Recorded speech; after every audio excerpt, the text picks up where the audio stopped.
Hello friends, नमस्कार। विशिष्ट study channel में आप सभी का स्वागत है। फ्रेंड्स, आज की इस वीडियो में विश्व भूगोल के अंतर्गत महासागरीय जलधारा के बारे में अध्ययन करेंगे। सो फ्रेंड्स, आप हमारे साथ इस वीडियो के अंत तक बने रहिए। महासागरों की संख्या 5 है। हिंद महासागर, प्रशांत महासागर, अटलांटिक महासागर, आर्कटिक महासागर और अंटार्कटिका महासागर। आकार में बड़ा होने के कारण प्रशांत महासागर को 2 भागों में बांटा गया है। विषुवत रेखा के ऊपर स्थित महासागर को उत्तरी प्रशांत महासागर और विषुवत रेखा के नीचे स्थित महासागर को दक्षिणी प्रशांत महासागर कहा जाता है। ठीक उसी प्रकार अटलांटिक महासागर को विषुवत रेखा के ऊपर स्थित महासागर को उत्तरी अटलांटिक महासागर और विषुवत रेखा के नीचे स्थित महासागर को दक्षिणी अटलांटिक महासागर कहते हैं। अब आइए जानते हैं महासागरीय जलधारा क्या है।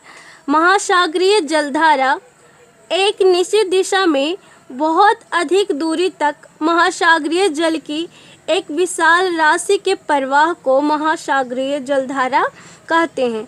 एक निश्चित दिशा में महासागरीय जल की एक विशाल जल राशि बहुत अधिक दूरी तक प्रवाहित होती है तो इसे महासागरीय जलधारा कहते हैं। तापमान के आधार पर महासागरीय जलधारा 2 प्रकार की होती है, गर्म जलधारा और ठंडी जलधारा।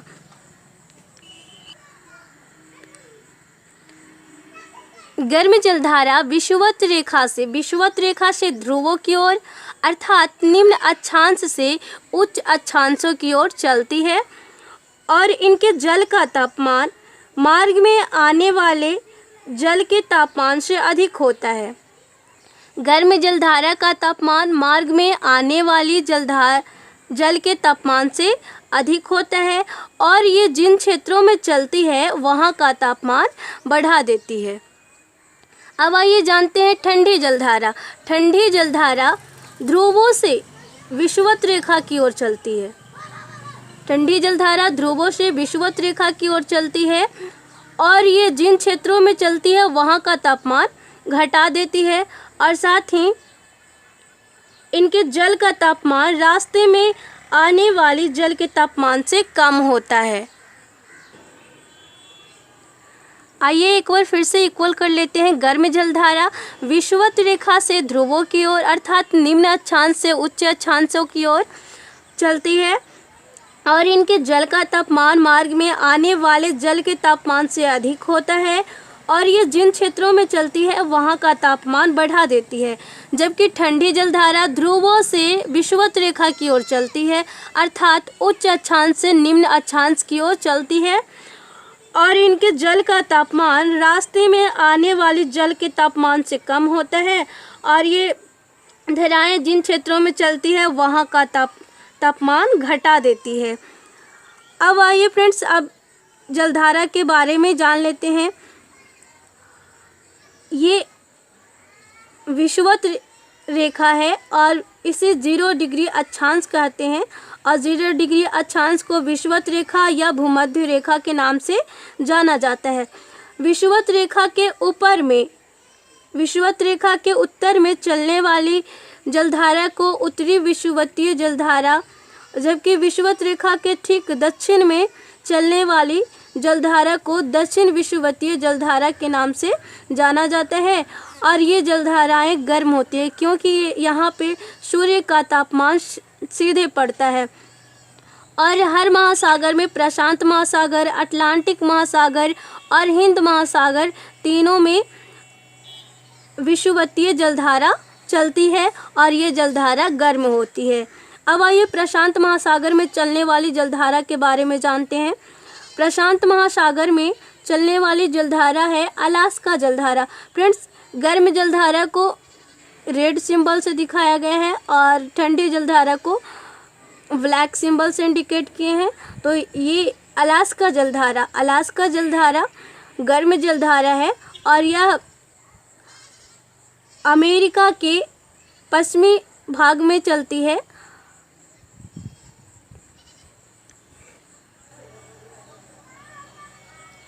और ये विषुवत रेखा से ध्रुवों की ओर चलती है।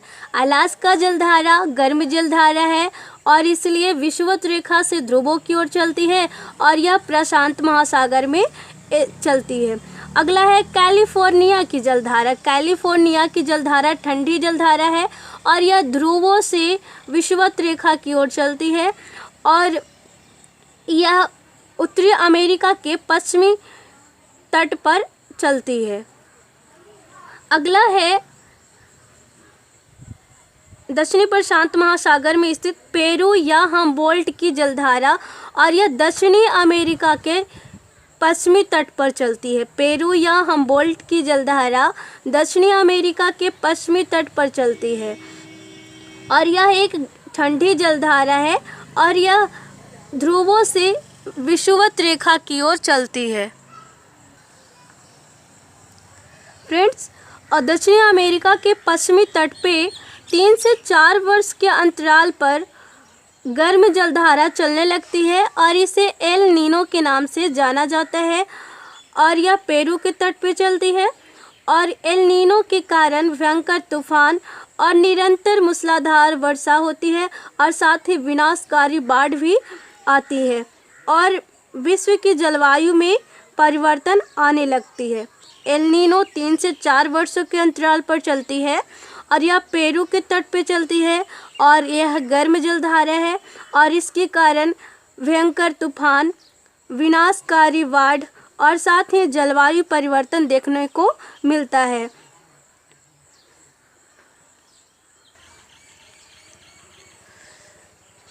अगला है ओइसिबो या क्यूराल जलधारा और यह प्रशांत महासागर में ही चलती है और यह एक ठंडी जलधारा है और यह जापान तट पे चलती है। ओइसिबो जलधारा प्रशांत महासागर में चलती है जापान के तट पे और यह एक ठंडी जलधारा है।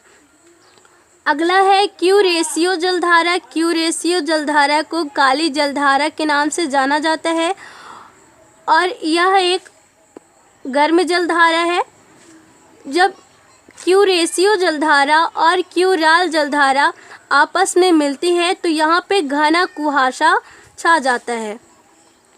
क्यूरेशियो जलधारा गर्म जलधारा है और ओइसिबो जलधारा ठंडी जलधारा है। दोनों के मिलने पर घना कुहासा छा जाता है और यह जापान के तट पे चलती है। नेक्स्ट है सुसीमा जलधारा। सुसीमा जलधारा भी गर्म जलधारा है और यह विषुवत रेखा से ध्रुवों की ओर चलती है। अगला जलधारा है पूर्वी ऑस्ट्रेलिया जलधारा। पूर्वी ऑस्ट्रेलिया जलधारा ऑस्ट्रेलिया के पूर्वी तट पे चलती है और यह एक गर्म जलधारा है और यह विषुवत रेखा से ध्रुवों की ओर चलती है। अब आइए देखते हैं अटलांटिक महासागर में चलने वाली जलधारा को। तो पहला जलधारा है फ्लोरिडा की जलधारा और यह उत्तरी अमेरिका के पूर्वी भाग में चलती है और यह एक ठंडी जलधारा है। फ्लोरिडा की जलधारा गर्म जलधारा है। फ्लोरिडा की जलधारा गर्म जलधारा है और यह उत्तरी अमेरिका के पूर्वी तट पे चलती है। नेक्स्ट है gulf stream. Gulf stream Newfoundland के नज़दीक चलती है और यह एक गर्म जलधारा है और न्यूफाउंडलैंड के पास ही एक ठंडी जलधारा चलती है जिसे लेब्राडोर के नाम से जाना जाता है और गर्म जलधारा गल्फ स्ट्रीम और लेब्राडोर जलधारा आपस में मिलती है। घना कुहासा छा जाता है और इस क्षेत्र को ग्रैंड बैंक के नाम से जाना जाता है और ग्रैंड बैंक मत्स्य उत्पादन केंद्र के लिए प्रसिद्ध है। लेब्राडोर ध्रुवों से विषुवत रेखा की ओर चलती है जबकि गल्फ स्ट्रीम विषुवत रेखा से ध्रुवों की ओर चलती है। अगली जलधारा है पूर्वी ग्रीनलैंड जलधारा और ये भी अटलांटिक महासागर में चलती है और यह एक ठंडी जलधारा। पूर्वी ग्रीनलैंड जलधारा ठंडी जलधारा है और यह उत्तरी अटलांटिक महासागर में चलती है। अगला है उत्तरी अटलांटिक जलधारा। उत्तरी अटलांटिक जलधारा गर्म जलधारा है। नेक्स्ट है कनारी जलधारा। कनारी जलधारा ठंडी जलधारा है और यह ध्रुवों से विषुवत रेखा की ओर चलती है। नेक्स्ट है फॉकलैंड की जलधारा। फॉकलैंड की जलधारा दक्षिणी अमेरिका के पूर्वी भाग में चलती है और यह एक ठंडी जलधारा है, जबकि पश्चिमी भाग में, दक्षिणी अमेरिका के पश्चिमी भाग में हम्बोल्ट या पेरू की जलधारा चलती थी, लेकिन पूर्वी भाग में फॉकलैंड की जलधारा चलती है। नेक्स्ट है वेंगुला की जलधारा। वेंगुला की जलधारा अफ्रीका के पश्चिमी भाग में चलती है और यह ठंडी जलधारा है और वेंगुला जलधारा ध्रुवों से विषुवत रेखा की ओर प्रवाहित होती है। नेक्स्ट है ब्राज़ील जलधारा। ब्राज़ील जलधारा ब्राज़ील के तट पे चलती है और यह एक गर्म जलधारा है। आइए एक बार फिर से इक्वल कर लेते हैं अटलांटिक महासागर में चलने वाली जलधारा को। तो गल्फ स्ट्रीम, फ्लोरिडा की जलधारा, उत्तरी अटलांटिक जलधारा और ब्राज़ील जलधारा, ये सभी जलधाराएं गर्म जलधारा है। और जबकि लेब्राडोर, कनारी जलधारा, वेंगुला जलधारा और फॉकलैंड जलधारा, ये सभी ठंडी जलधारा है। अब आइए देखते हैं हिंद महासागर में चलने वाली जलधाराओं के बारे में। तो हिंद महासागर में मोजाम्बिक जलधारा और अगुलहास जलधारा चलती है और ये दोनों जलधाराएं गर्म जलधारा है। मोजाम्बिक जलधारा और अगुलहास जलधारा अफ्रीका के पूर्वी तट पे चलती है और ये जलधारा गर्म जलधारा है। अगला है पश्चिमी ऑस्ट्रेलिया जलधारा। पश्चिमी ऑस्ट्रेलिया जलधारा ऑस्ट्रेलिया के पश्चिमी तट पे चलती है और यह ठंडी जलधारा है। पश्चिमी ऑस्ट्रेलिया जलधारा ऑस्ट्रेलिया के पश्चिमी तट पे चलती है और यह ठंडी जलधारा है, जबकि और यह हिंद महासागर में चलती है। जबकि पूर्वी ऑस्ट्रेलिया जलधारा ऑस्ट्रेलिया के पूर्वी तट पे चलती है और यह गर्म जलधारा है और यह प्रशांत महासागर में चलती है।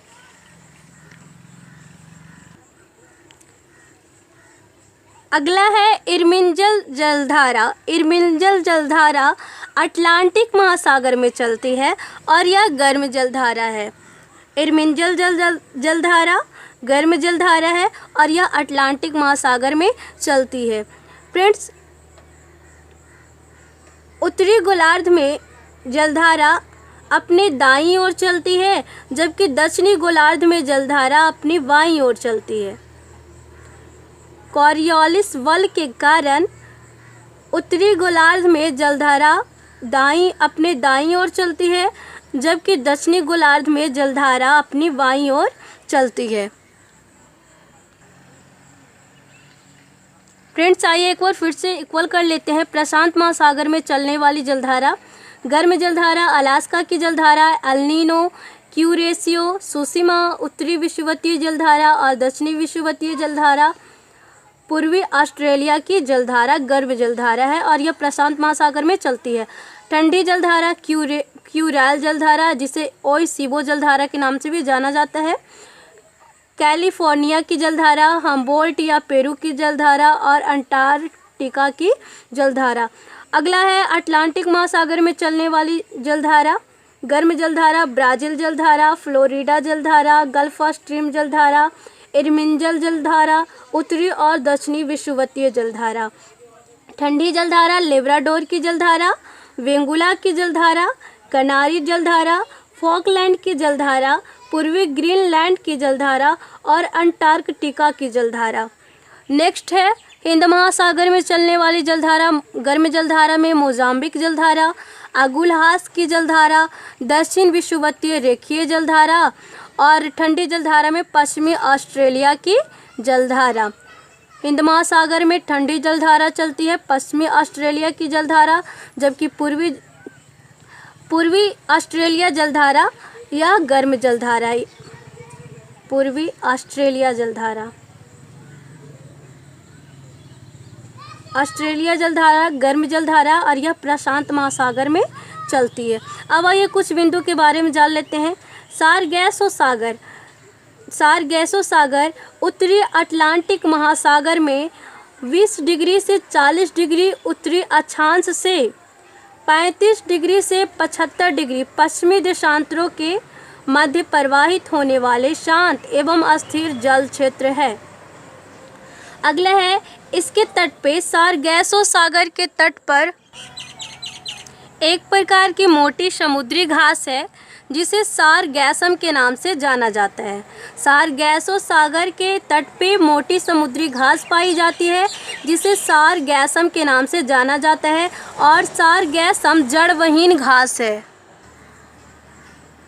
अगला पॉइंट है, सारगैसो सागर को सर्वप्रथम स्पेन के नाविकों ने देखा था। नेक्स्ट पॉइंट है, सारगैसो सागर को महासागरीय मरुस्थल के नाम से जाना जाता है। सारगैसो सागर को महासागरीय मरुस्थल के नाम से जाना जाता है। नेक्स्ट पॉइंट है, न्यूफाउंडलैंड के समीप गल्फ स्ट्रीम एवं लेब्राडोर आपस में मिलती है तो वहाँ पे घना कुहासा छा जाता है और उस क्षेत्र को ग्रैंड बैंक के नाम से जाना जाता है और यह क्षेत्र समुद्री मछली पकड़ने के लिए प्रसिद्ध है। अगला पॉइंट है, गर्म जलधारा और ठंडी जलधारा आपस में मिलती है तो यहाँ पे प्लैंकटन नामक घास पाई जाती है। गर्म जलधारा और ठंडी जलधारा जहाँ पे मिलती है वहाँ पे प्लैंकटन नामक घास पाई जाती है और यह क्षेत्र भी मत्स्य उद्योग के लिए प्रसिद्ध है और इसलिए यहाँ पे मत्स्य उद्योग विकसित किए जाते हैं। गर्म जलधारा और ठंडी जलधारा जहाँ पे मिलती है वहाँ पे प्लैंकटन नामक घास पाई जाती है। सो फ्रेंड्स, आज के लिए इतना ही। अगर वीडियो अच्छा लगा हो तो लाइक एंड शेयर ज़रूर करें, साथ ही चैनल को सब्सक्राइब करें। Thank you so much.